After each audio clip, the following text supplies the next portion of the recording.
నెల్లూరు జిల్లా కందుకూరులో జరిగిన సంఘటన కాకర్ల హరిప్రసాద్ ఏదో ఇక్కడ నిన్న మొన్న హోమ్ మినిస్టర్ గారు లేకపోతే టీడీపీ నాయకులందరూ కూడా ప్రెస్ మీట్లు పెట్టి ఇది కుల వివాదంగా చేయాలని చూస్తున్నారు వైసీపీ అని మాట్లాడితే నాకు నిజంగా ఏ రకంగా ఇంకా మభ్యపెట్టాలని చూస్తారు ప్రజల్ని. అసలు ఆ సంఘటన మీద మొదట స్పందించింది ఎవరు అనంటే కాపు సంఘాల లీడర్లు.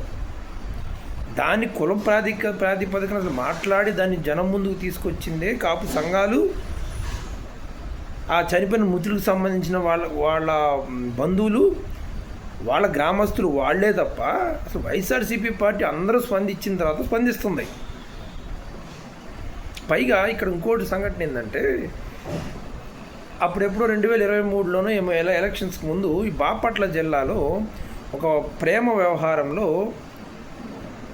అమ్మాయి వాళ్ళ తమ్ముడిని ఒక రెడ్డి కులస్తుడు చంపేస్తే అక్కడ కంప్లీట్గా అసలు పార్టీలు లేదా కుల ప్రస్తావన లేకుండా జరిగిన సంఘటనకి కూడా అసలు అతను రెడ్డి అనే ఒక్క కారణంతో వైఎస్ఆర్సీపీ పార్టీకి అంటగట్టి జగన్మోహన్ రెడ్డి గారికి అంటగట్టేసి ఎంత వివాదం చేశారు ఆ రోజు.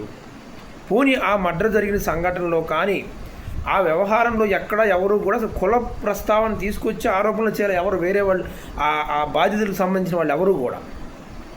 కేవలం జగన్మోహన్ రెడ్డి గారు కులస్తుడు, అతను రెడ్డి, చంపిన అతను రెడ్డి కాబట్టి వైఎస్ఆర్సీపీ పార్టీకి అంటగట్టేసి జగన్మోహన్ రెడ్డి గారికి అంటగట్టేసి మాట్లాడాడు.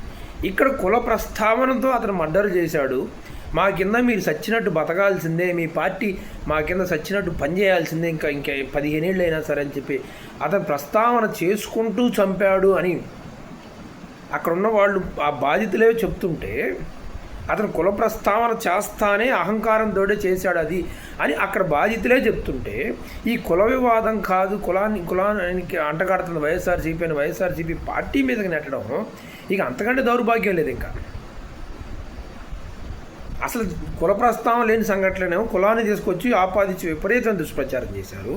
ఇక్కడ కుల ప్రస్తావనతోటి జరిగిన మర్డర్నేమో పార్టీ అంటగాడుతుంది, రాజకీయ పార్టీలు అంటగాడుతుంది అని చెప్పి వివాదాన్ని సద్దుమణిగేలా చేయాలని చూస్తూ ఉన్నారు.